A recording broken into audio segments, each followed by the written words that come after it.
mga ka-stroke. Ayan, at magluluto po ulit tayo sa bukal. Ayan, ang ating stroke journey. Dito po kami sa palengke ng Luksuhin. Ayan po. Kita nyo naman dito kami bumibili ng isda. Mura daw kasi ang isda dito. Ayan, sa merkado ng Luksuhin. So, samahan nyo ako hanggang sa uli. Magluluto tayo. Ito po ang aking stroke journey. Ayan, so napapansin nyo, puro luto, mukbang ang ginagawa natin sa bukid. Pero karamihan naman ay mga healthy ang ating kinakain. At yung iba naman ay tuturo rin po tayo ng mga exercise kung paano lumakas ang aking kalate ng baging katawan. So ngayon ay magluluto tayo at magbibigay din tayo ng konting exercise para sa mga stroke na gagaya natin. So samahan nyo ko hanggang sa uli, at kung bago ko pa lang po sa aking channel, please subscribe at yun yung ring i-hit ang notification bell para update tayo sa mga video na kagaya nito, Stroke Journey.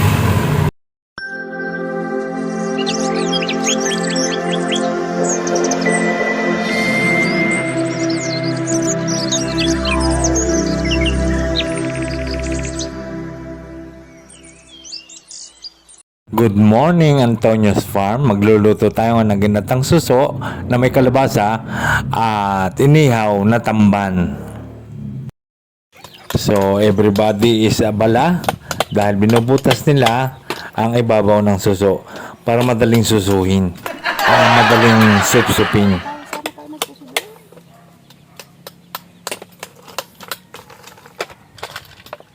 Sayang, may pasok pala si Tony.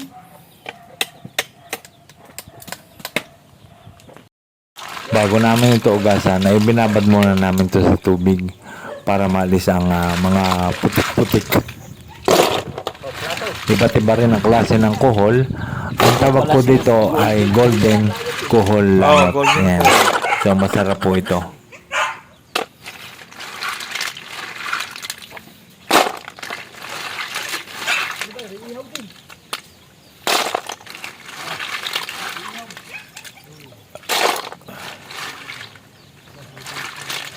Pala maraming lupa, no?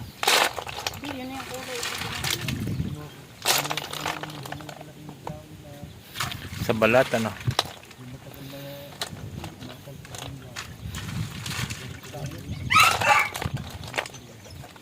Labas naman ang laman eh. Inumpisahan na rin na linisin ang tamban na iihaw natin.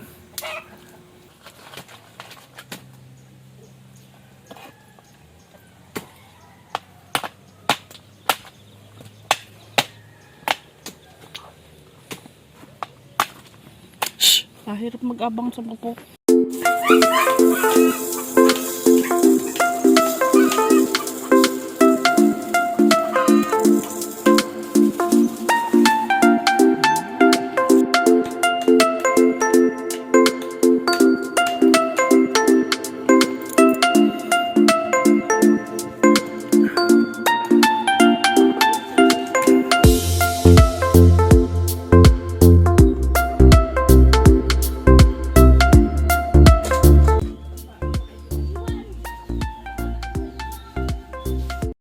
Guys, binigyan po tayo ng gyabano ni Mang Tonyo. Ayan. Siya po mismo ang pumitas ito at tinog na. Ito po ay dulce. Ayan. Wow! Ihaw yan, diba? Ganyan pa ba yan? Tingnan natin kung matamis. Ihaw eh. Ay, puta. Blab na. Tulog na yung kawalo.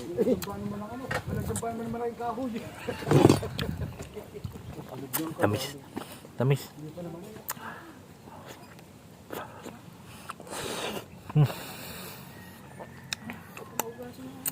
Tamis.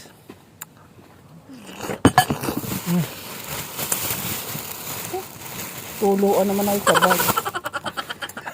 Pambihira. Para na may kasamang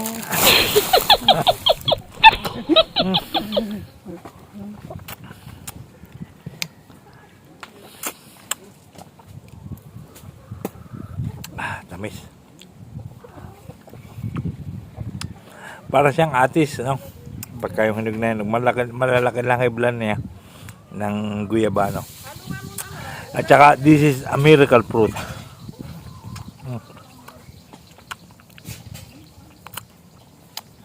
Tignan nyo yung tsura ko guys. Oh.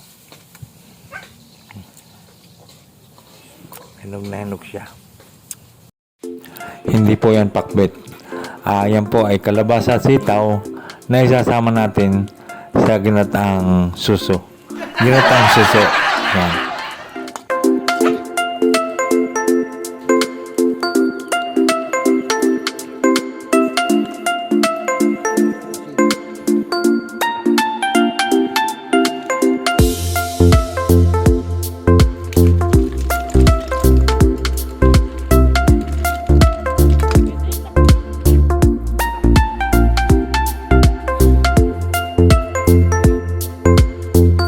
Eris.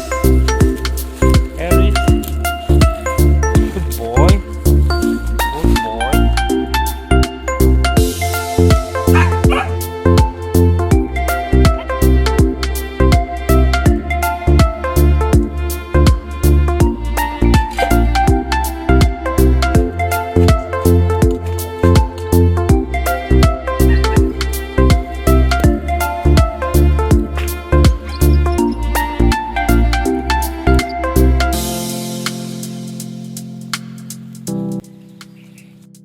At ganito ang ginagawa kong training dito sa bukid.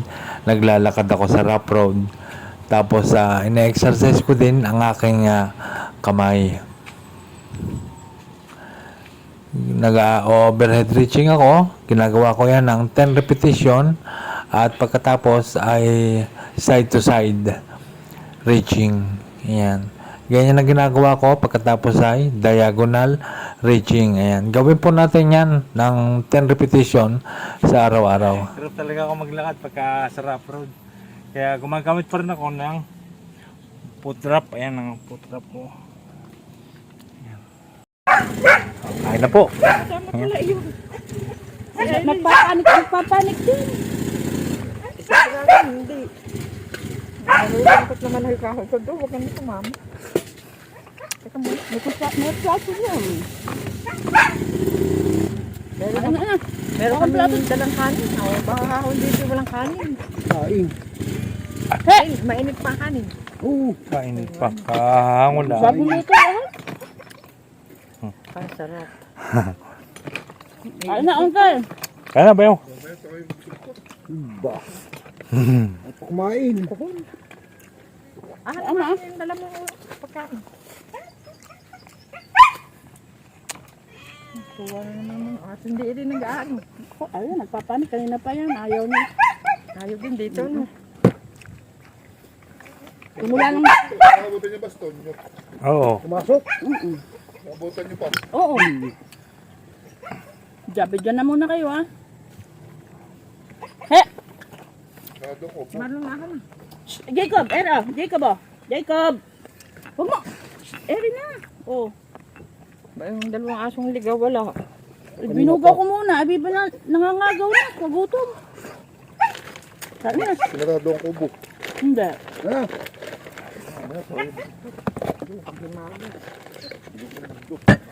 Bilog. Ay, nako. Ayan na. He, mangangagaw na. Ayan, oh. Uy! Kaya naman yung siryo.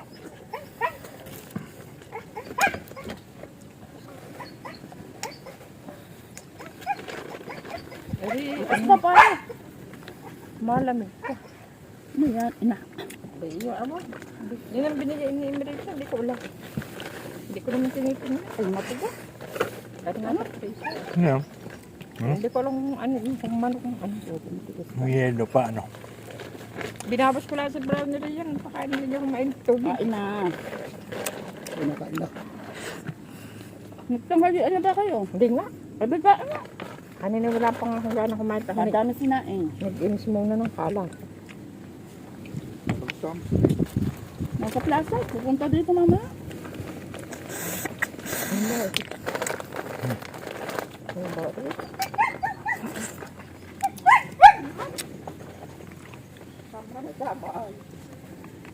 Ayaw niya. Papangit. Tulog yata.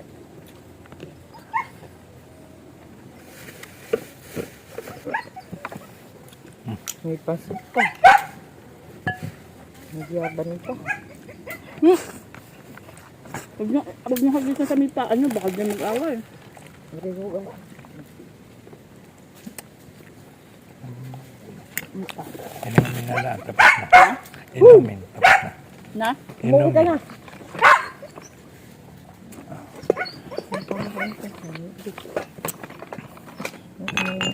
Pero hindi lang kanin. Ayun. Sabaw lang.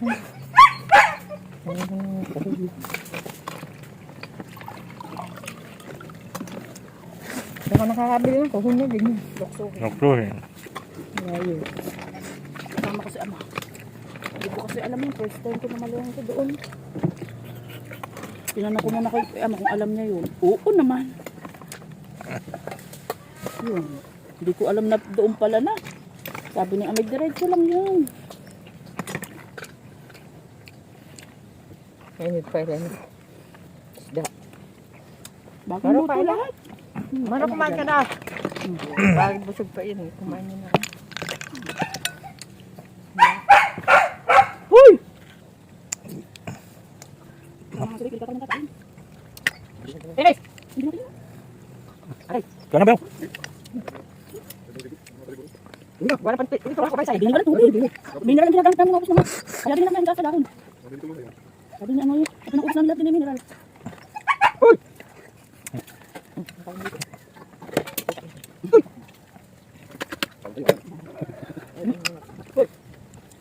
Tagutom na natin. Ang aso.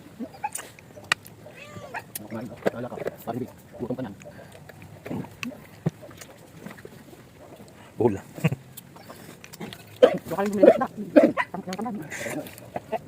Yung nagawa na, yung pusa. Pusang nakayang madaling ko. Hindi makakapain din isa, pusa. Nagawa sa baby, yung pusa nila eh. Hindi, yung isang ina. Oh, ikot na naman. Mamaya sabi.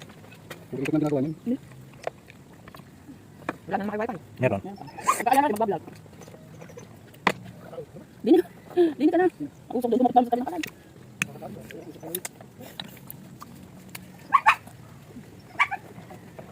Ito pa ang isang problema sa akin. Pag umiinom ako ng tubig, ay lagi akong nasasamid.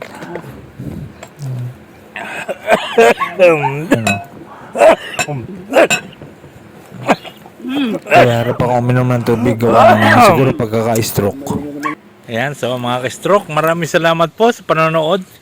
Ganito lang po ang ginagawa lagi natin. At lagi ako nandito sa bukid kasi isa rin to sa nakakadagdag ng aking recover. Nakakaroon kasi ng peace of mind eh. Kaya lagi ako narito. At saka syempre, dito rin tayo exercise, nag-aaral maglakad dito mismo sa rough road. Ayan, so maraming salamat sa panonood. Basta laban lang tayo. Huwag tayo mawawala ng pag-asa and always think positive. Okay? Salamat po.